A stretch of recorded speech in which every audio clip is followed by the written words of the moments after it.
dando sequência a essa série de exposições do Evangelho de Marcos.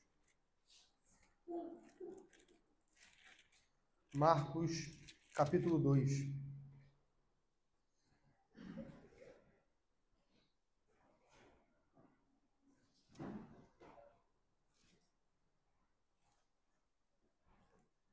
Nós vamos nos ater do versículo 1 até o versículo 12.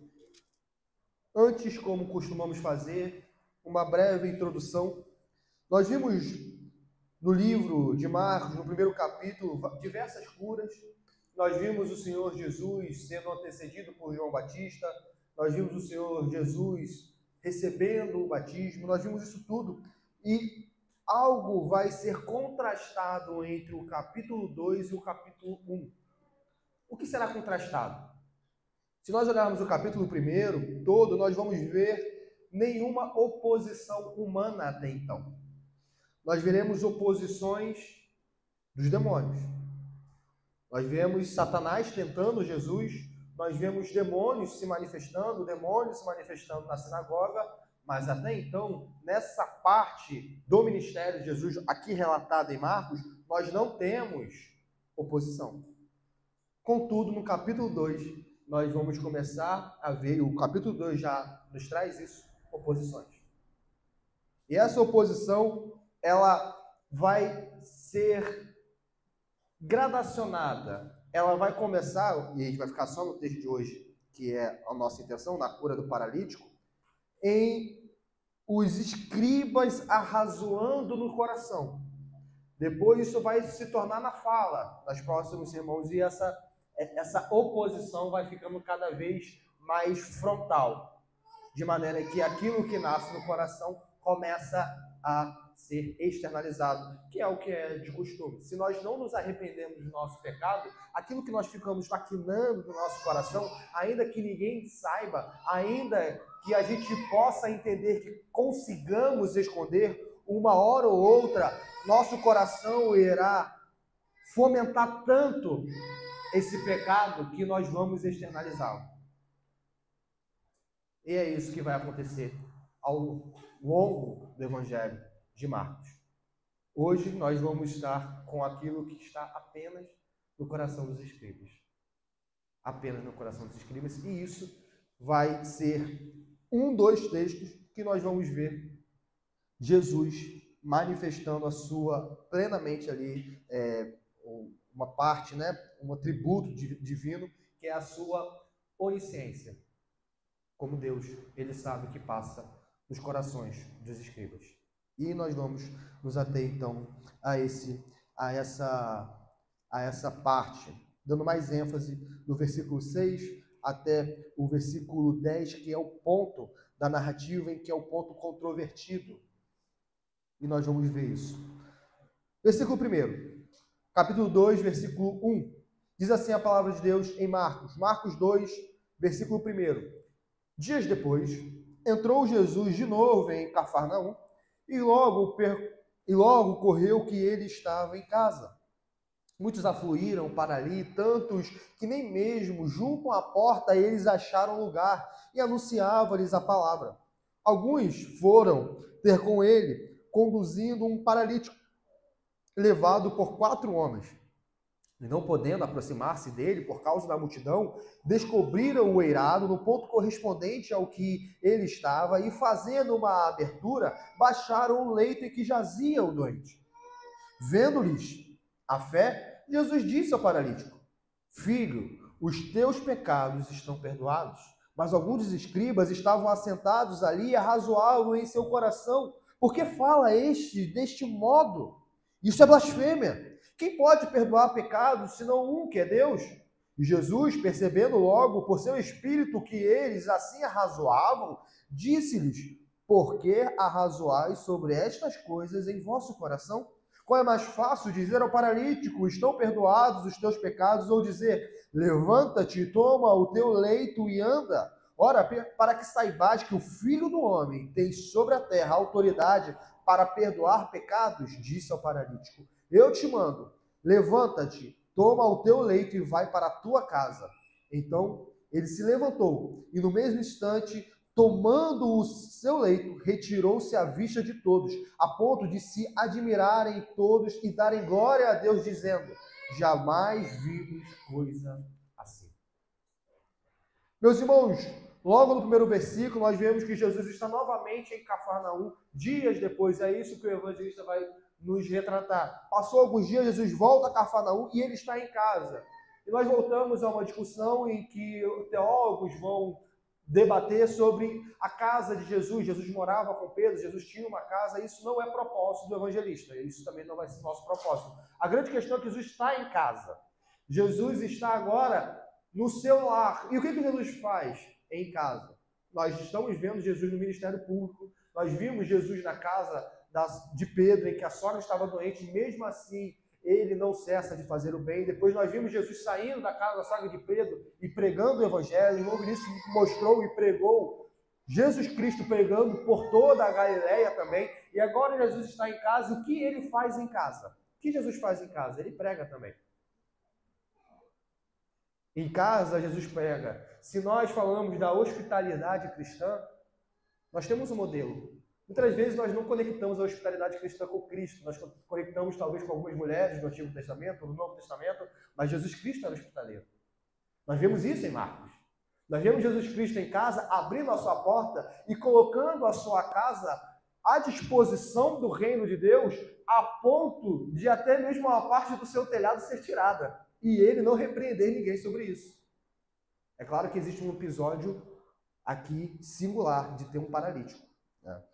Mas nós vemos Jesus manifestando aquilo que é uma virtude cristã. A hospitalidade. Abrindo a sua casa para o quê? Abrindo a sua casa não meramente para conversa, que isso é bom, comunhão, conversa, mas aqui é para a pregação da palavra. O texto vai dizer que muitas pessoas se reuniram ali e determinada tradução vai colocar que aglomeraram-se na casa de Cristo. Houve uma aglomeração, muitas pessoas estavam ali dentro.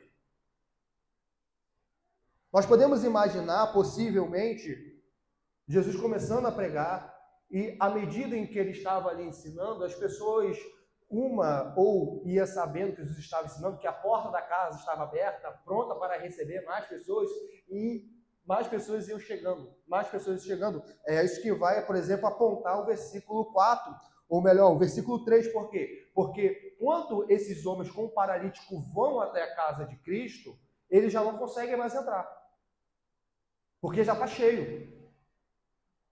Usando eles como um modelo ou uma espécie de exemplos do que estava acontecendo ali, parece que esse enchimento foi gradativo. Jesus abriu a sua casa, ele começou a ensinar, começou a pregar, alguns vão dizer talvez para amigos e familiares, para amigos e assim por diante, parentes, e vai enchendo, até o ponto de que esses homens vão até Cristo, como está no versículo 3. No versículo 2, nós vemos essa aglomeração para ouvir Cristo. Mais uma vez, nós vemos outra coisa aqui, outra coisa repetindo o que já fora falado. Qual é uma das missões principais do Filho? A pregação do Evangelho. Jesus está fazendo o que aqui? Ele está pregando. Anunciava-lhes a palavra. É o que está escrito no final do versículo 2. Achava-se lugar e anunciava-lhes a palavra. E nisso que ele está anunciando a palavra, vem 5 homens. 4 deles eram sãos. Um deles paralítico. E nós podemos imaginar como a cena aqui está retratada, esses 4 homens chegando, vendo tudo tomado de pessoas, de forma que até perto da porta tinha pessoa, e não podendo aproximar-se, como está no versículo 4, dele, por causa dele, quem? De Cristo, eles não podiam se aproximar de Cristo, porque por conta da multidão. Perceba mais uma vez o evangelista enaltecendo ou destacando a quantidade de pessoas que tinham nessa casa. Multidão numa casa, e numa casa pobre. Jesus não morava no palácio. Jesus não morava no palácio. E essa multidão estava lá, e isso impedia com que esses homens fossem a ter com Jesus. E qual era a certeza desses homens? Qual era a certeza desses homens? A certeza desses homens era que Jesus curaria esse paralítico. Eles estavam certos disso. Eles estavam tão certos que Jesus iria curar aquele paralítico, que, ao se defrontarem com aquele cenário, eles não desistem. O que eles fazem? Eles procuram uma maneira para ir até Jesus. Aqueles que já foram, por exemplo, em um show e que tem muitas pessoas, se você chegar um pouquinho só depois, você já não vai ficar junto ao palco. E você pode se esforçar ao máximo, você não vai ficar junto ao palco. Isso é certo. As pessoas não vão ceder lugar. Elas não vão ceder. E seria até mesmo um motivo de desordem ali. As pessoas entenderiam que você está furtando o lugar delas. Ela chegou mais cedo. E se isso acontecia, e se isso acontece até hoje, quanto mais esses homens que estavam ouvindo a palavra pregada pelo próprio Cristo. Eles entraram naquela casa e eles não iriam sair enquanto aquele evangelho não terminasse de ser pregado. Então, aqueles 5 homens, os 4 sãos e o paralítico tinham que achar uma maneira de ir até Jesus. E eles acham. Eles acham a maneira de, vamos colocar dessa forma, de contornar o obstáculo da multidão, porque eles sobem até o telhado. E existem hipóteses aqui. Algumas casas no antigo Israel, do primeiro século, tinha uma escada do lado de fora. Para que servia essa escada? Essa escada servia para que, em noites muito quentes, a pessoa não precisasse dormir dentro da casa. Então a pessoa subia a escada e passava a noite no telhado. É uma das probabilidades. Uma outra probabilidade é que, se na casa de Cristo não havia essa escada, ficaria ainda mais dificultoso. Por quê? Porque esses homens tinham que subir numa casa vizinha e pular de um telhado para o outro até chegar em Cristo. Porque eles não tinham mais escada, eles já tinham um leito. Eles já têm um leito aqui. Seja como for, a grande importância do texto é mostrar que esses homens eles chegam até o telhado, e o telhado naquela época era feito de barro e de outros materiais, e tinha vigas e argila, barro, e era como placas. E acima dessas placas tinha vegetação, plantas e tudo mais, para que a casa não esquentasse tanto. Esses homens tiveram que tirar essas vegetações, tiveram que tirar essas placas, mas não apenas isso, eles tiveram que ter o cuidado de ver onde Jesus estava. Que é isso que o texto vai dizer. Eles tiraram exatamente no ponto em que Jesus estava. Porque não adiantaria nada eles tirarem e abaixarem o paralítico no meio da multidão. Não adiantaria. E eles conseguem fazer isso. Eles fazem a abertura, está explícito no versículo 4, correspondente ao onde Jesus estava, ou onde Jesus estava. Eles fazem essa abertura, eles baixam o leito em que estava o paralítico, esses 4 homens, e Jesus vê isso. E Jesus não adverte eles: por que vocês estão bagunçando na minha propriedade? Nós já vimos aqui como Jesus se compadece. Nós já vimos aqui como Jesus é misericordioso. O que está escrito no versículo 5? No versículo 5 está escrito que Jesus viu a fé deles. Deles quem? Só do paralítico? Não, está no plural. Ele viu a fé dos 5 homens.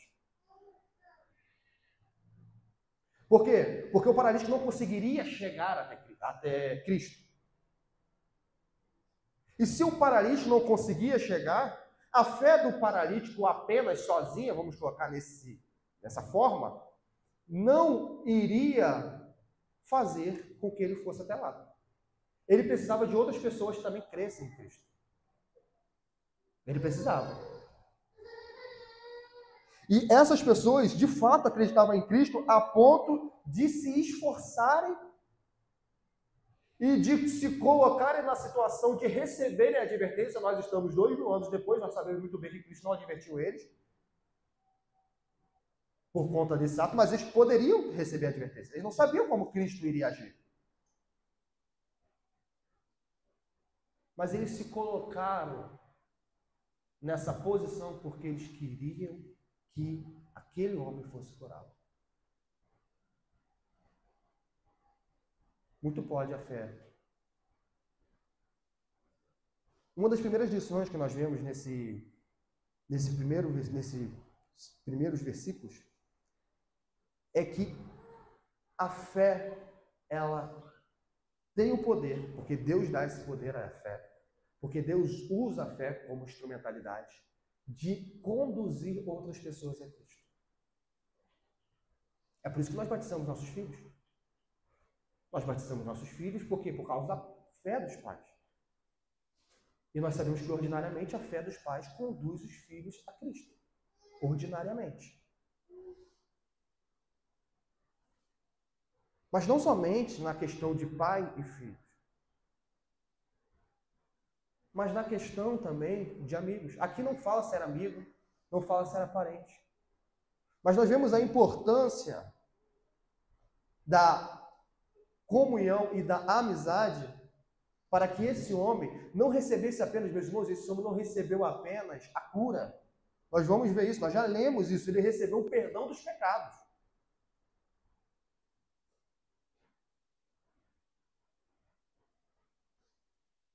E Cristo, ele vê a fé de todos.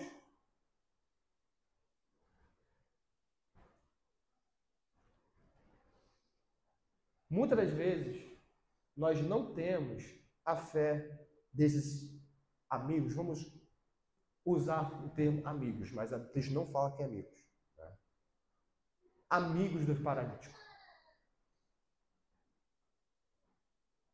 Nós temos quantos, infelizmente, amigos, conhecidos, pessoas que nós queremos tão bem, mas que estão longe de Cristo. Quantas pessoas nós temos que estão longe de Cristo? Quantas pessoas que são moribundos espiritualmente? Porque esse paralítico aqui, ele era completamente enfermo.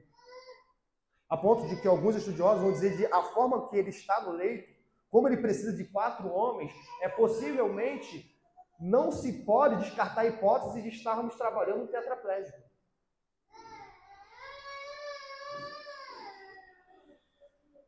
Assim como esse paralítico, ordinariamente, sim, Jesus poderia ir até a casa do paralítico, ele é Deus, mas ordinariamente Jesus estabeleceu para que seu povo vivesse no ordinário e deixasse o extraordinário com ele, ele faz como ele quer, mas nós vivemos no ordinário, ele estabeleceu no ordinário para que aqueles que creem fossem auxílio e instrumento para que a fé seja gerada no outro, para ajudar o outro. E será que com esses amigos moribundos, espiritualmente, que estão longe do Evangelho, será que nós temos tanto esforço quanto esses amigos do paralítico? Será que nos esforçamos tanto? De duas, uma. Se nós não nos esforçamos tanto, de duas, uma. Uma, nós não amamos tanto esses amigos. E caímos no pecado de não amar o próximo. Outra, nós não acreditamos que Jesus pode curar aquela alma. E caímos no pecado de não amar o Senhor sobre todas as coisas.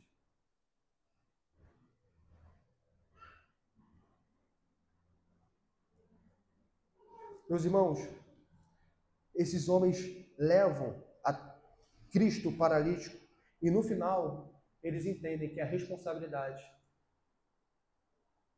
é de Cristo. Eles abaixam o leito, eles fizeram a parte deles. Agora o que Cristo vai fazer, eles não sabem. Como que o paralítico vai reagir? Eles também não sabem. Mas o que competia a eles, eles fizeram. O que estava como dever deles, eles fizeram. E Jesus vê a fé. E Jesus cura? Não. É interessante que aqui há uma quebra de expectativa. Até então, nós vimos em Marcos 1 curas e curas e curas e curas e curas. Nós vimos Jesus curando a todo momento. Nós vimos isso na cura da sogra de Pedro, nós vimos em muitas curas do versículo 32 e diante, nós vimos o leproso sendo curado, o leproso que é curado ainda desobedece a ordem de Cristo, como o Vinícius trouxe. Nós vemos muitas curas. Mas quando chega no versículo 5, nesse episódio do paralítico em Cafarnaum, ou paralítico de Cafarnaum, é descido o leito. E Jesus não pergunta, o que tu queres? Não é o diálogo que está no versículo 40. O paralítico não vira para Jesus e fala, se tu quiseres, pode purificar-me. O paralítico desce, aparentemente, o texto não relata, mas aparentemente quieto. Porque o leproso, nós vimos na semana passada, está no versículo 40, ele roga a Cristo. Se queres, pode purificar-me. E Jesus, profundamente compadecido, vai e diz, eu quero. E vai e purifica o leproso. Mas no paralítico isso não acontece. O paralítico desce e Cristo diz, filho, os teus pecados estão perdoados. Por que Jesus diz isso? O porquê Jesus diz isso? E aqui alguns bons teólogos vão dizer que Jesus diz isso porque o paralítico estava sob disciplina divina, sob castigo divino. Alguns teólogos vão dizer isso. Nós não estamos defendendo essa ideia. Por quê? Por conta de que Cristo fala. Se Cristo fala que perdoados estão os teus pecados, então, obviamente, se era paralítico, a causa da paralisia dele era o pecado. Contudo, isso não está no texto. E isso acaba incorrendo no grande erro que o povo do primeiro século, os judeus do primeiro século tinham, de que se uma pessoa sofria uma grande calamidade, se uma pessoa sofria uma grande doença, era porque ela estava debaixo do juízo divino. Se ela tinha perdido tudo, então Deus estava irado com ela por causa de um pecado. Não é isso que nós vimos em Jó? E mesmo Jó sendo escrito, os judeus continuaram com essa mentalidade. Prova, tá, João. No Evangelho de João, os discípulos, ao olhar o cego, perguntam a Jesus, Jesus, quem pecou? Foi ele ou foram os pais? Essa era a mentalidade. E alguns teólogos vão dizer isso, contudo, o texto não diz isso. O texto não diz que o paralítico estava doente por conta desse pecado, ou por conta de um pecado. Na verdade, se nós fizermos uma análise harmônica, nós podemos fazer a resposta que Jesus dá a esses homens, aos discípulos que indagaram. Quem pecou, o cego ou os pais do cego? Jesus fala, nem o cego pecou e nem os pais do cego pecou. Mas essa doença é para que Deus seja glorificado, para que o poder de Deus seja manifestado. Se esse é o caso em João, por que não é o caso em Marcos capítulo 2? Mas ainda continua a indagação. Por que Jesus diz, os teus pecados estão perdoados? E mais uma vez, se Jesus, para curar alguém, ele tem que perdoar pecado, nessa análise de que toda doença é causada pelo pecado, e nós sabemos que tem, sim, relação entre doença e pecado, nós não estamos indo contra isso, mas se toda doença é fruto de pecado, e se Jesus, para curar a doença, ele tem que perdoar pecados, por que o leproso não foi perdoado? Nós não estamos nem dizendo que ele não foi perdoado, mas não está explícito aqui. Porque muitos outros doentes foram a Cristo e Cristo não proclamou o perdão, mas ele praticou a cura. Porque as duas coisas não estão intrinsecamente juntas. O fato de alguém ser curado não implica que ele foi perdoado. Não implica. Por quê? Porque Deus pode curar a enfermidade sem perdoar o pecado. E ele pode fazer isso. E porque também nem toda doença tem como causa o pecado. Portanto, uma das formas de entendermos esse texto é que, primeiro, os homens daquela época acreditavam nisso. Os homens daquela época acreditavam que se havia um paralítico, e talvez até um tetraplégico aqui, é porque havia pecado. Primeiro ponto. Segundo ponto, é possível, estamos no ponto da possibilidade, da hipótese, que o paralítico, imerso a essa cultura, se indagasse qual era o pecado que ele tinha cometido. Ou, por que eu não sou perdoado? Por que eu não sou perdoado? É uma hipótese. Por quê? Porque Jesus vê a fé. E aqui é um contexto de onisciência divina. Esse ver a fé tem discussão se é onisciência divina ou se Jesus está apenas manifestando algo que estava externo a todos. Todo mundo estava vendo a fé deles. Mas a grande questão é que Jesus parece ir no centro. Jesus não está indo pelas bordas. Ele vai no centro do que aparentemente aquele paralítico queria. E, melhor, ele vai no centro do que aquilo que todos nós deveríamos querer. Nós vemos pessoas enfermas querendo a cura do corpo, mas não da alma. Deus pode curar o corpo, mas melhor será se ele curar a alma. Nós vemos pessoas, meus irmãos, ignorando a dura realidade em que tudo indica que ela está nos últimos dias da sua vida. Tudo indica. Tudo. Mas ainda assim, ela busca a cura física e não a cura da alma. Ela não entende que, ainda que se ela for curada, a morte voltará a bater na porta dela. Ela não entende que a cura física, ela é pequena demais comparada à cura da alma. Elas não entendem isso. O que o texto diz explicitamente é que Jesus vai no âmago da questão. Jesus vira para o paralítico e diz: filho, ternura, compadecido, filho, os teus pecados estão perdoados.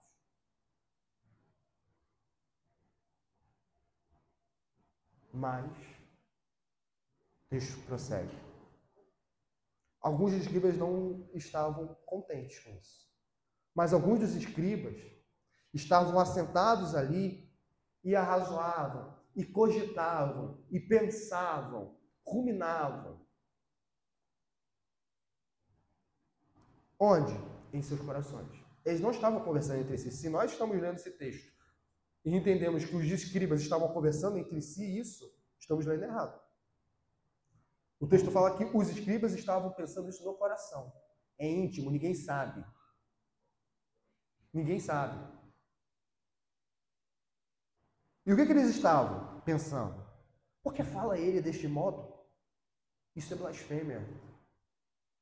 Quem pode perdoar pecados senão um, que é Deus? Blasfêmia nós vimos hoje pela manhã. Blasfêmia contra o Espírito Santo. Nós não vamos abordar esse tema, até porque nós vamos chegar em Marcos capítulo 3, daqui a pouco. Mas, e porque foi abordado principalmente hoje de manhã, mas, esses homens, eles estavam parcialmente corretos. Como assim estavam parcialmente corretos? Se alguém te visse na rua e perguntasse: alguém a não ser Deus pode perdoar pecados? O que nós responderíamos? Nós responderíamos não. Só Deus pode perdoar pecados. Eles estavam parcialmente corretos. Por quê? Porque nós vimos isso hoje pela manhã quando estávamos tratando sobre blasfêmia contra o Espírito Santo. Por quê? Porque os escribas eram doutores da lei. Eram pessoas que entendiam a lei. Eram pessoas que buscavam entender a lei nas suas minúcias. Eles liam. E esses homens aqui, eles não têm o menor interesse de, na mente deles, dividir a glória de Deus com ninguém. Por quê? O irmão Vinícius leu o texto da confissão de pecado. Porque o povo de Israel já tinha dado a glória de Deus a ídolos e por conta disso tinha ido para o exílio. Portanto, os fariseus, principalmente os fariseus, quando voltam do exílio, a última coisa que eles querem é idolatria. Nós já falamos aqui em algum episódio, em algum sermão, que os fariseus começaram bem. Algum sermão, alguma EBD. Os fariseus começam de maneira virtuosa. Eles se corromperam no caminho. Mas eles começam bem. Mas a grande questão é que a doutrina verdadeira que eles criam não era suficiente para tirar, e aqui é a grande questão, a malícia do coração deles. Como assim? Meus irmãos, se nós lermos a palavra de Deus com arrogância e altivez, nós só iremos conseguir aumentar ira para o dia da ira. Se nós não vamos até a palavra de Deus com humildade, com um coração humilde, entendendo que nós não somos juízes, em que existe apenas um juiz que é Deus, e que se nós, de fato, tememos a Deus, nós devemos levar a sua palavra a sério, nós iremos ter um comportamento diferente. Mas esses homens, ainda que eles tivessem uma doutrina correta nesse ponto, o coração deles estava cheio de inveja. Porque pessoas estavam deixando de segui-los e seguindo Cristo. Pessoas estavam falando que nós nunca ouvimos tal coisa, e eles estavam ensinando há anos. Eles estavam ensinando há décadas. Como assim? Nunca ouviram isso? Como assim alguém de Nazaré vai pegar o prestígio? Alguém que não está no nosso meio?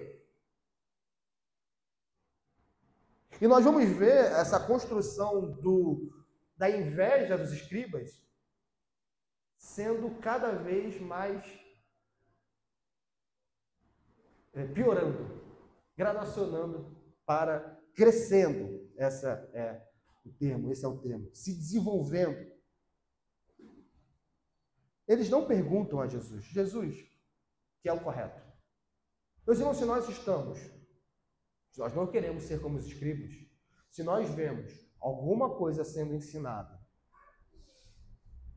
e nós constatamos que aquilo não vem da parte de Deus, nós não ficamos arrazoando o nosso coração enquanto está sendo falado, para depois ficar falando pelas costas.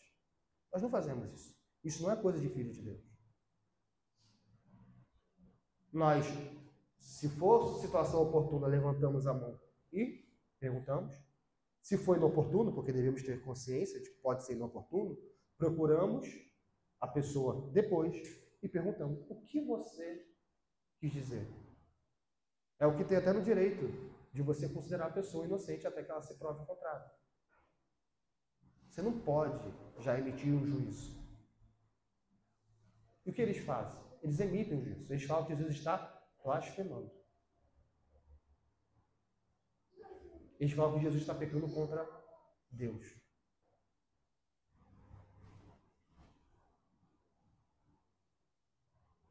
E Jesus,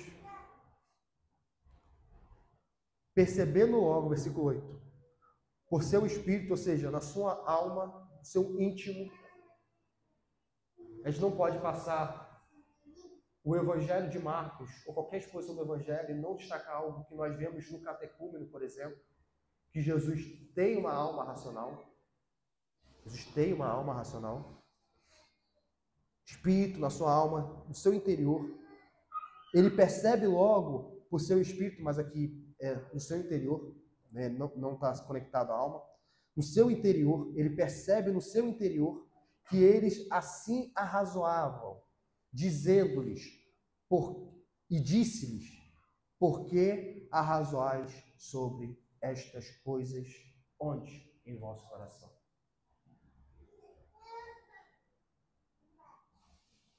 Mais uma vez, ninguém disse palavra alguma.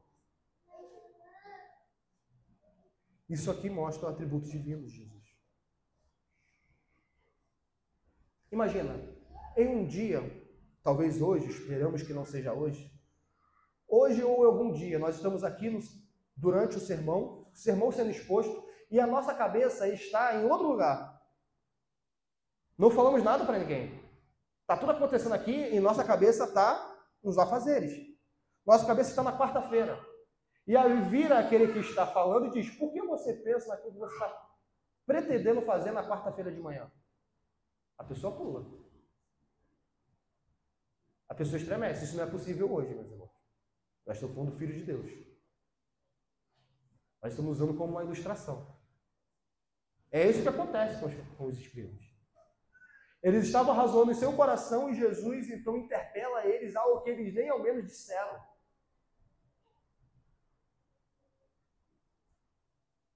Quando alguém vier procurar algum dos irmãos para perguntar assim, prova que Jesus é Deus, consegue provar? Esse é um dos textos provas. Porque ninguém que está aqui nessa noite consegue perscrutar o coração do outro. Ninguém consegue. Mas Jesus consegue, porque Ele é Deus. Ele é homem e Ele é Deus. Meus irmãos, Jesus, Ele é único. Ele é o único que é verdadeiro Deus e verdadeiro homem. E ao indagar esses escribas, por que eles arrazoavam essas coisas no coração deles, ele continua. Ele continua e faz uma pergunta muito perspicaz. Ele pergunta, o que é mais fácil? O que é mais fácil? Dizer ao paralítico, estão perdoados os teus pecados, ou dizer, levanta-te, toma o teu leito e anda? Percebam, meus irmãos, Jesus não está perguntando o que é mais fácil fazer. Essa não é a pergunta de Jesus. Por quê? Porque o que é mais fácil fazer? É mais fácil curar. Por quê? Ainda mais nós sabemos que para Jesus perdoar o pecado dele, ele teve que morrer na cruz. Para ele curar um leproso, um paralítico, basta a sua vontade. Eu quero. Fique limpo. E a pessoa está limpa. Jesus não pergunta isso. Jesus não pergunta o que é mais fácil, perdoar pecados ou curar. Não é essa a pergunta. A pergunta é, o que é mais fácil dizer? O que é mais fácil dizer? É mais fácil eu dizer, estão perdoados os pecados do paralítico, ou dizer ao paralítico, levante, toma o teu leito e anda?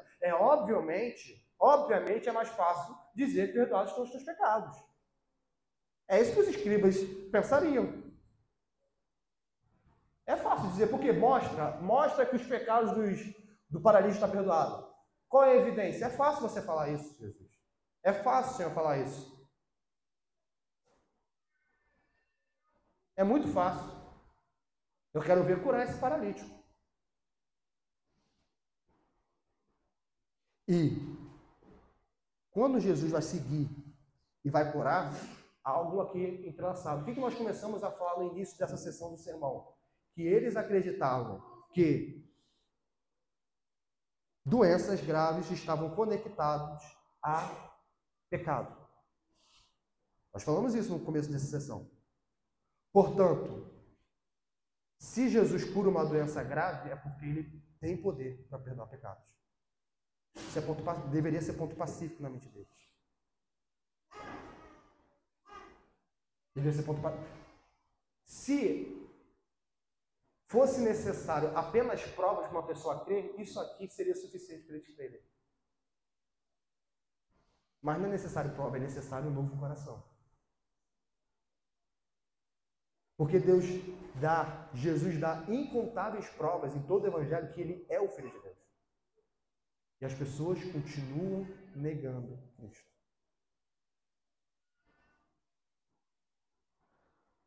Porque é mais fácil dizer, estão perdoados os teus pecados, ou dizer, levanta-te, toma o teu leito e anda. Ora, para que saibais que o Filho do Homem tem sobre a terra autoridade para perdoar pecados, disse ao paralítico, eu te mando, eu te digo, levanta-te, toma o teu leito e vai para a tua casa.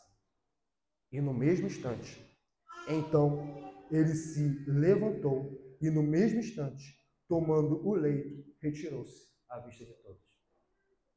É interessante porque quando Jesus fala para que saibais, esse saibais aqui está conectado aos sentidos. Está conectado também à visão e aos sentidos. Não é somente algo intelectual abstrato. Está ligado aos sentidos.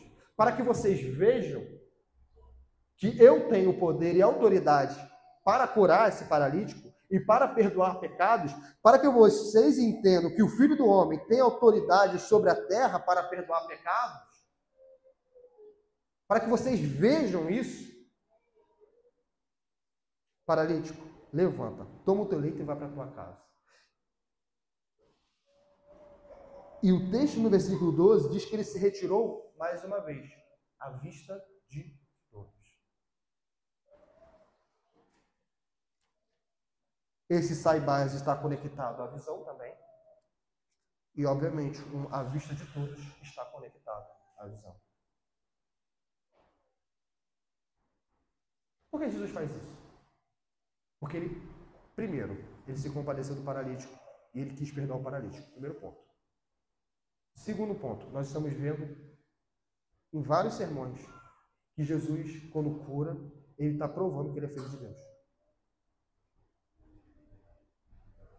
Não é errado, meus irmãos, e na verdade é menosprezar a nossa fé pedir provas bíblicas.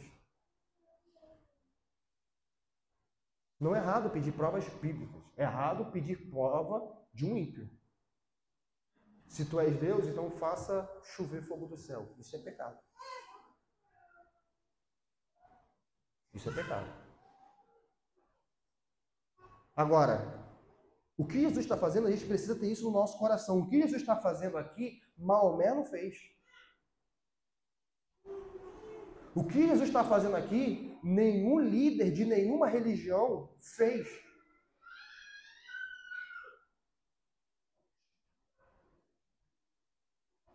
As pessoas podem se opor a Jesus e vão se opor a Jesus. Os escritores do primeiro século se opuseram a Jesus. E se opuseram com vários falsos argumentos, com várias falsas doutrinas, com várias falácias. Mas ninguém negou que Jesus fazia milagre. Isso é ponto pacífico na história.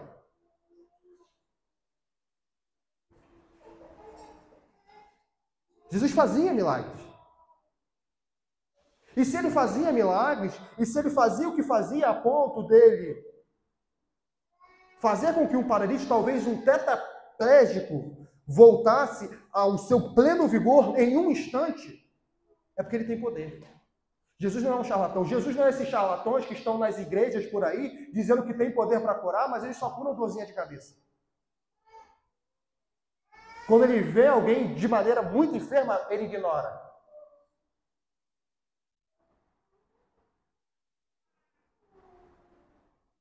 Jesus é o Filho de Deus, Jesus é o Todo-Poderoso, Jesus é o Filho do Homem, Jesus é aquele que tinha autoridade sobre toda a terra para fazer o que ele bem queria. E a palavra autoridade aqui é fazer conforme ele quer. É isso também que significa a palavra autoridade. Eu faço como eu quero. E se eu quero perdoar pecados, eu perdoo pecados. Se eu quero dizer a esse paralítico, perdoados estão os teus pecados, eu perdoo. E eu não apenas perdoo o paralítico dos seus pecados, eu provo para todos vocês que ele estará perdoado dos seus pecados. Eu provo para todos vocês, e eu digo ao paralítico, paralítico, levanta, toma o teu leito e vai para a tua casa. E o paralítico, quando ouve a voz de Deus, do Deus encarnado, ele não pode duvidar, ele não pode perguntar, mas por quê? Será que eu consigo, mestre? Será que eu posso? Será que eu consigo mesmo? Ele só pode fazer uma coisa, ele só pode pegar, levantar, depois de ouvir a voz do mestre, tomar o teu leito e ir para casa. Porque quem disse é o Deus homem, quem disse foi Jesus Cristo. E se ele deu uma ordem, ele não deu um conselho, ele deu uma ordem. Eu te digo, eu te ordeno, levanta. De maneira que, como o irmão Vinícius leu em Romanos capítulo 8, quando a palavra de Deus diz alguma coisa, o próprio Cristo está dizendo, é porque assim é. Nós não devemos duvidar, porque Cristo já mostrou incontáveis provas de quando ele fala, ele realiza. Por quê? Porque ele tem autoridade. A gente pode talvez duvidar, a gente pode talvez não dar tanto crédito para o que está acontecendo aqui, porque nós estamos num contexto romanista, e um contexto romanista é o quê? A pessoa vai até um sacerdote, a um clero, e o clero fala, não, perdoados estão os teus pecados. E como aquele clero que diz falsamente perdoados estão os teus pecados, prova. Reze 3 Ave Maria e perdoados estão os teus pecados. Prova que houve perdão do pecado. Prova. Não há prova. Mas Cristo prova. Ele prova porque ele é um Deus. Ele não divide isso. A igreja, quando está em disciplina eclesiástica, ela emite um julgamento conforme a palavra de Deus. A igreja em si ela não tem poder para perdoar pecados. Ela emite um juízo conforme está na palavra de Deus. Agora, Cristo, a palavra, a autoridade, está dizendo assim, olha, porque eu quero. Quando está no caso de disciplina eclesiástica, meus irmãos, uma liderança minimamente sadia, ela busca incontáveis textos para justificar e para ver se realmente é caso de disciplina ou realmente é caso de arrependimento da disciplina. Por quê? Porque ele não tem autoridade. A liderança não tem autoridade. A autoridade que eu digo de Cristo, como Cristo. Ela tem a autoridade de Cristo de emitir julgamento conforme a palavra de Deus. Mas ela não faz a sua vontade. Ela faz o que está na palavra. Agora, Cristo, ele sendo a palavra encarnada, o real intérprete da lei, aquele que nunca negou a lei de Moisés, na verdade a seguiu, ele faz a sua vontade. E a vontade dele nunca conflita com a vontade do Pai. Porque ele e o Pai são um.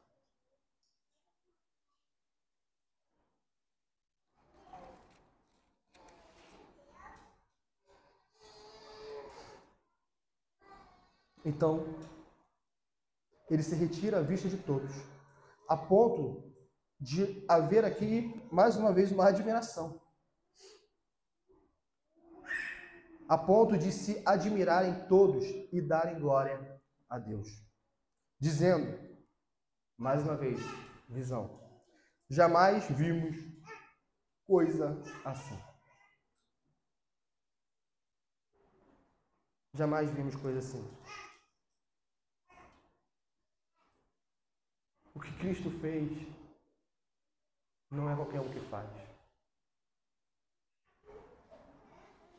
Não é qualquer um que faz. É porque ele é o Filho de Deus. É porque ele é o Filho do homem. É porque ele de fato tem autoridade. É por isso.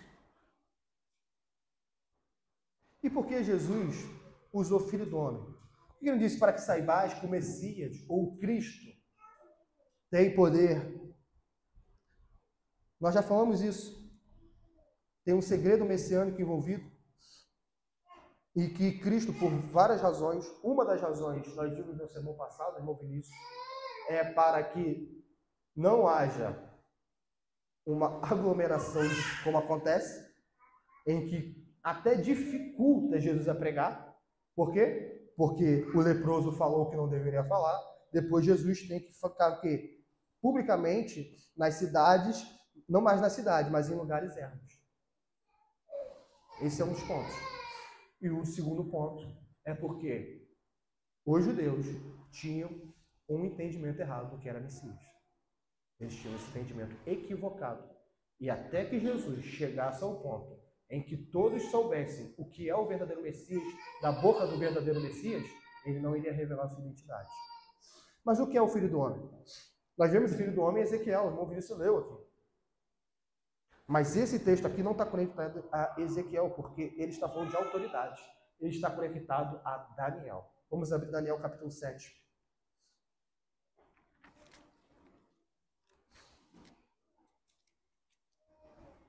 7, 13 e 14.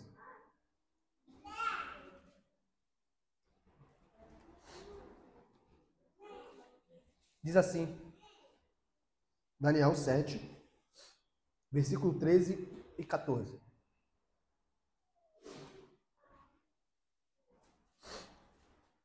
Diz assim a palavra de Deus, Daniel 7, capítulo 7, versículo 13 e versículo 14.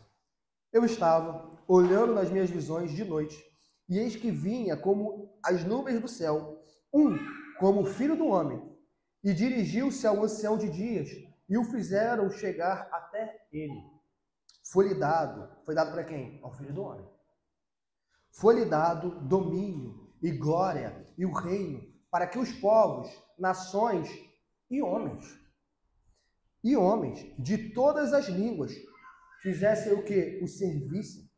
O seu domínio é domínio eterno, que não passará, e o seu reino jamais será destruído. Quem é o Filho do Homem? O Filho do Homem é o Filho de Deus. O Filho do Homem é aquele que tem autoridade, é aquele que tem domínio, glória e o reino. Nós abordamos isso em alguns sermões passados sobre o reino de Deus. Ele tem o reino. Para quê? Para que todos os povos, nós somos brasileiros, nós estamos 2000 anos depois e nós servimos a Cristo.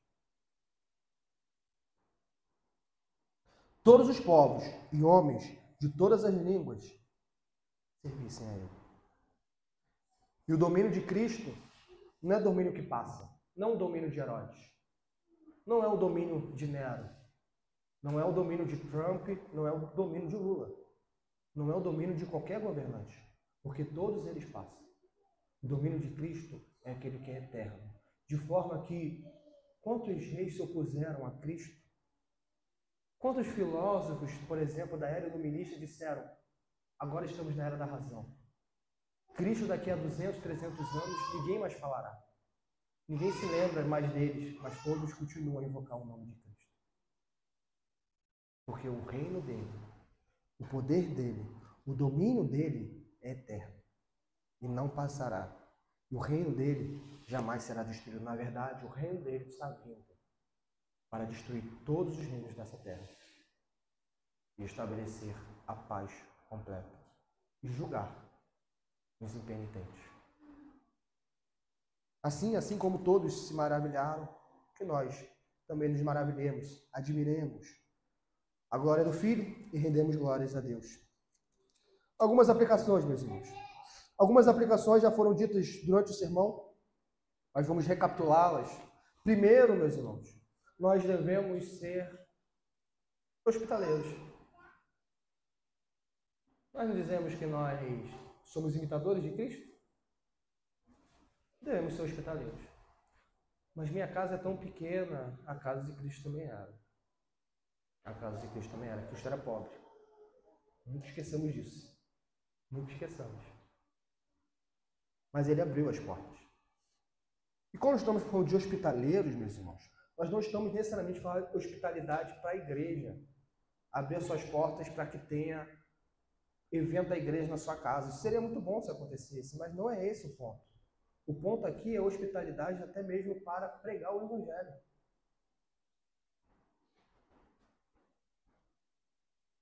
É chamar uma pessoa para um almoço, um café da tarde na sua casa, com o intuito, sendo intencional, de pregar o Evangelho para ela.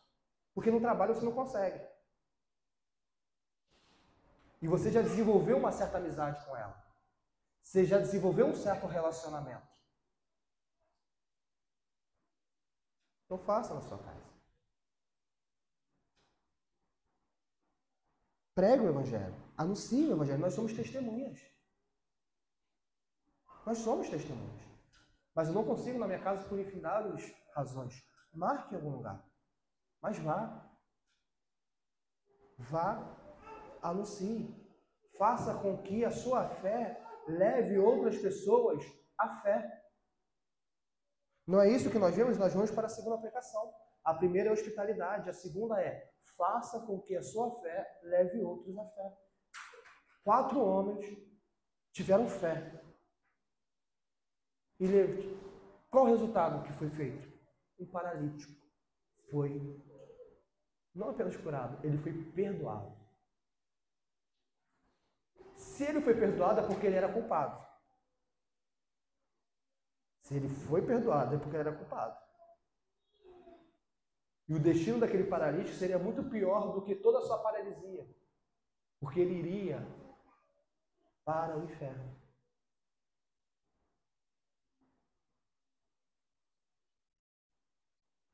E nós já falamos aqui que possivelmente esse paralítico tinha senso do seu pecado.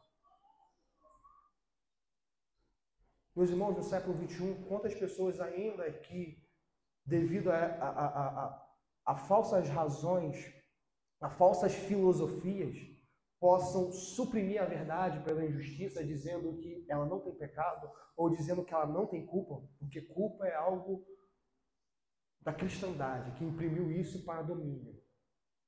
Ainda que ela possa dizer isso, ela tem um senso de justiça, a gente viu hoje pela manhã.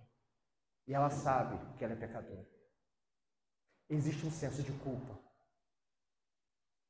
O homem pode tentar escapar desse senso de culpa, mas vai estar lá. Vai estar lá. E nós somos aqueles que conhecemos o perdão. Nós conhecemos o perdão. O problema é que muitas das vezes nós somos estéreis, nossa espiritualidade é morta, porque ao invés de querer levar outros à fé, nós queremos apontar o dedo apenas. Nós não queremos que o ímpio se arrependa e seja salvo, nós queremos que ele seja condenado e vá para o inferno. Afinal, olha que blasfêmias ele está fazendo. Nós vimos isso hoje pela manhã, sobre amor, misericórdia, relacionado a esse assunto.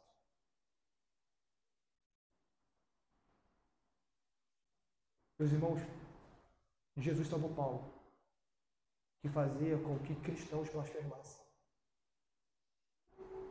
Não blasfema contra o Espírito Santo. Nós vimos isso hoje pela manhã.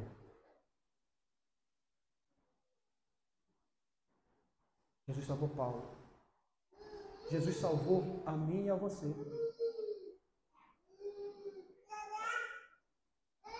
Ou será que nós merecíamos ser salvos? Conduza, meus irmãos. Faça com que a sua fé conduza outras pessoas à fé. Faça isso, meus irmãos. Faça isso. E terceiro ponto. Primeiro ponto, hospitalidade. Segundo ponto, faça com que a sua fé conduza outras pessoas à fé. E terceiro ponto, o mais importante de todos, Jesus tem autoridade. Ele tem autoridade sobre tudo. Ele faz como quer e como lhe apraz. De forma que nós temos alguma demanda, nós devemos ser como esse leproso que foi no versículo 40 e perguntou: se queres, pode purificar-me. Por quê? Porque ele faz o que ele quer. Não, meus irmãos, não somos nós meramente que fazemos o que nós queremos. Porque ninguém quer ficar doente e fica doente. Ninguém quer perder o emprego e perde o emprego. Ninguém quer ser traído e é traído. Não, nós não temos liberdade absoluta de que apenas coisas que nós queremos, nós fazemos. Mas Jesus tem. O que Ele quer, Ele faz.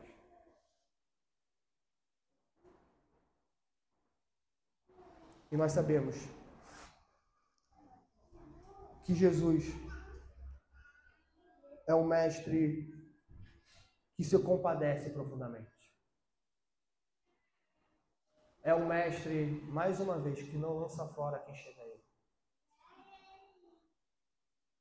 Quando nós estivermos labutando genuinamente para que outras pessoas tenham fé, levemos as pessoas perto de Cristo, saibamos que Jesus não rejeitará um coração arrependido. De forma nenhuma. Ele lançará fora. E essa pessoa, submersa pela culpa e pelo pecado, se ela pedir a Deus, ou talvez antes que ela peça, ela poderá ouvir o veredito divino: perdoados estão os teus pecados. É por isso que nós estamos aqui nessa noite. Perdoados estão os teus pecados. Não se atemorize, não se turbe o vosso coração. Creia em Deus, creia também em Cristo. Pois na morada do Pai Celeste há muitos lugares. E Jesus foi e preparou um lugar para que os perdoados fossem para lá. E nós iremos. Por quê? Porque nós fomos perdoados. Jesus Cristo tem autoridade para fazer o que quiser. Nunca, jamais esqueça disso. Até para dizer não para a sua oração. É Ele quem faz o que quer. Às vezes mostrou que Ele quer perdoar pecados. Então nos acheguemos nessa certeza. Vamos orar? Deus Santo,